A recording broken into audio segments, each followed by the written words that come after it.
Hi friends, Pandian store serial அடுத்து என்ன மாதிரி சுவாரஸ்யமான விஷயங்கள் நடக்க போகுதுன்னு பார்க்கலாம்.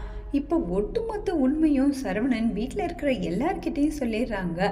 மயிலை என்னை விட 2 வருஷம் பெரியவ, அவள் இந்த வீட்டுக்கு படிச்சிருக்கான்னு சொல்லி பொய் சொல்லி என்னை கல்யாணம் பண்ணிட்டா. அவள் 12வது தான் படிச்சிருக்கா, அவள் MBA படிக்கவே இல்லை. நம்மளை நல்லா ஏமாத்திட்டாங்க. அவங்க இன்னும் என்னென்ன ஏமாற்றி என்கிட்ட மறைச்சி வச்சுருக்காங்கன்னு எனக்கு தெரியல. எனக்கு ரொம்ப கஷ்டமாக இருக்குப்பா.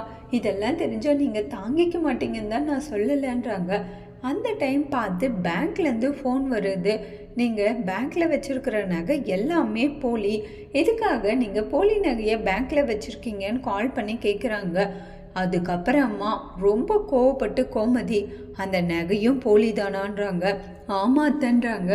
அப்போ நீ ஒட்டுமொத்தம் போய் உருவமாடி ஏமாற்றி இந்த வீட்டுக்கு வந்துட்டியே, தெரியாமல் என் பையனுக்கு ஒன்று கல்யாணம் பண்ணி வச்சுட்டுனே வேறு என்னென்ன தான் போய் சொல்லி வச்சுருக்க, சொல்லி தொலைடி அப்படின்னு கேட்குறாங்க. மயில் அவங்க குடும்ப சூழ்நிலையால் நடந்த எல்லா விஷயத்தையும் சொல்கிறாங்க.